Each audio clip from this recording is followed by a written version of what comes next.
નમસ્તે વિદ્યાર્થી મિત્રો, for your exam Dave Ravi YouTube ચેનલની અંદર આપ સૌનું ફરીથી હાર્દિક સ્વાગત છે. ઘરે શીખીએ ધોરણ 6ની પ્રવૃત્તિ નંબર 20, જેમાં તમને હિન્દી વિષય માટે આ પ્રવૃત્તિ આપેલી છે. તો અહીંયા તમે જે જોઈ શકો છો પ્રવૃત્તિની અંદર કે તમને અહીંયા પ્રવૃત્તિમાં મુદ્દા આપેલા છે. જેમ કે તમને પરીક્ષાની અંદર નિબંધ લખવાનો કહ્યો હોય અને ઉપર મુદ્દા લખેલા હોય, તેવી જ રીતે અહીંયા તમને મુદ્દા આપેલા છે. આ મુદ્દા પરથી તમારે તમારી રીતે મૌખિક વાર્તા બનાવવાની છે. સૌથી પહેલાં તમારે આ બધા મુદ્દા વાંચવાના થશે. ત્યારબાદ નીચે તમને જ્યાં જગ્યા આપેલી છે એ આ બધા મુદ્દા તેમાં સમાઈ જાય તે મુજબની વાર્તા તમારે બનાવવાની છે.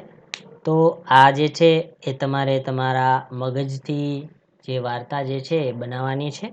અહીંયા મેં તમને તમારી સગવડતા માટે વાર્તા આપેલી છે કે તમારે કઈ રીતે વાર્તા બનાવવાની હોય છે.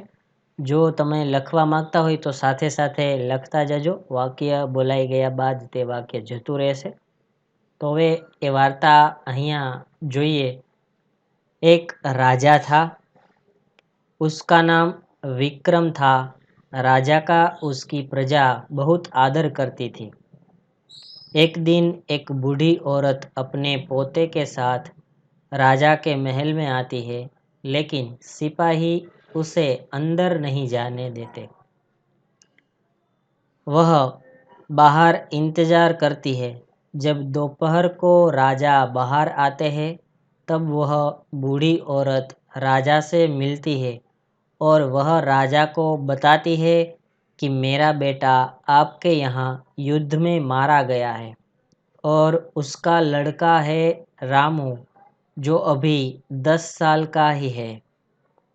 अभी हमारे घर में कोई काम करने वाला नहीं है, तो आप इस लड़के को आपके यहाँ काम पर रखें।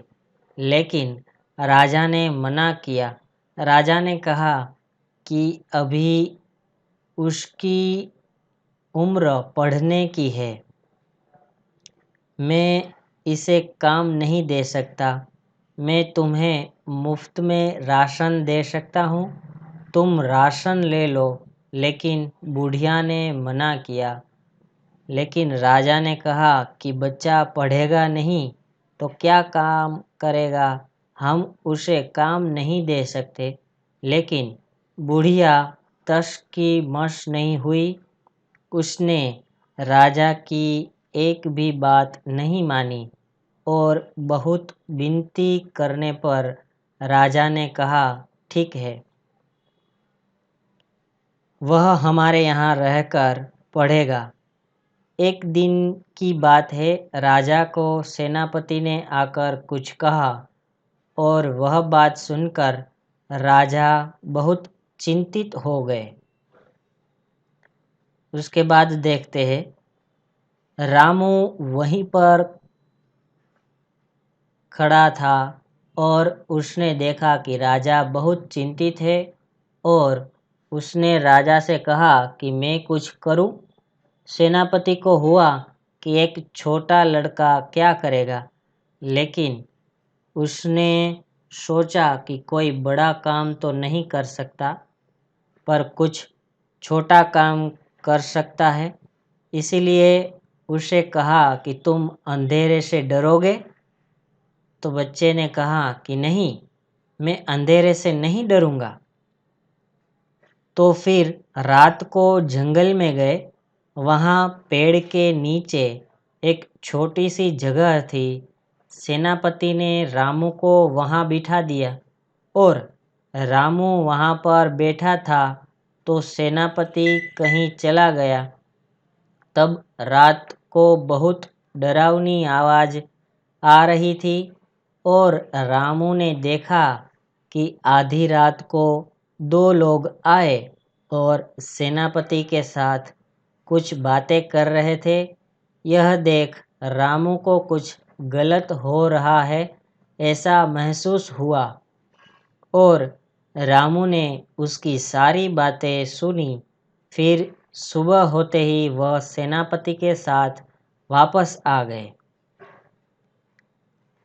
उसने रात की सारी बात राजा को बता दी और रामू ने कहा कि हमारे राज्य का द्वारपाल पास वाले राज्य से मिल गया है और वह आपको कभी भी धोखा दे सकता है और पूर्णिमा के दिन वह राज्य हमारे ऊपर हमला करेगा। ऐसा उसे सुनने को आया था। राजा ने बहुत सोचा कि अब क्या किया जाए, लेकिन राजा ने कुछ नहीं किया और पूर्णिमा के दिन ही राजा ने द्वारपाल को बदल दिया और जो पास वाले राजा ने जब हमला किया तब राजा की जीत हो गई। इस प्रकार रामू की सूझबूझ से राजा बहुत खुश हुए। તો આ રીતે તમારે ઉપરના મુદ્દા મુજબ વાર્તા બનાવવાની છે। હવે નીચે તમને પ્રશ્નોત્તરી આપેલી છે, તે પ્રશ્નોત્તરી જોઈએ। तो पहला सवाल, रामू कौन था? रामू 20 साल का लड़का था जिसके पिताजी युद्ध में मारे गए थे। दूसरा प्रश्न, राजा ने रामू को काम देने से क्यों मना किया? क्योंकि रामू की उम्र अभी पढ़ने की थी, इसलिए। तीसरा प्रश्न, राजा ने रामू को अपने घर में क्यों रखा? क्योंकि वह राजा के घर रहकर पढ़ सके। चौथा प्रश्न, आधी रात को सेनापति रामू को कहाँ छोड़ आए और क्यों? रामू को एक पेड़ के नीचे छोड़ आए क्योंकि उन्हें दूसरे राज्य के लोगों से कुछ बात करनी थी। तो आ रीते 4 प्रश्नों लखाई जाए, त्यारबाद बीजा 4 प्रश्नों 5 प्रश्नों जोईए। नेक्स्ट प्रश्न, राजा ने द्वारपाल को पूर्णिमा के दिन ही क्यों बदला होगा?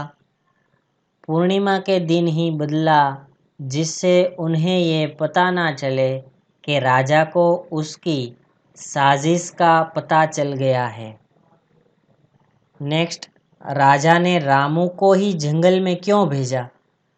राजा को लगा जंगल में जाना छोटा काम है, इसलिए उन्हें रामू को भेजा।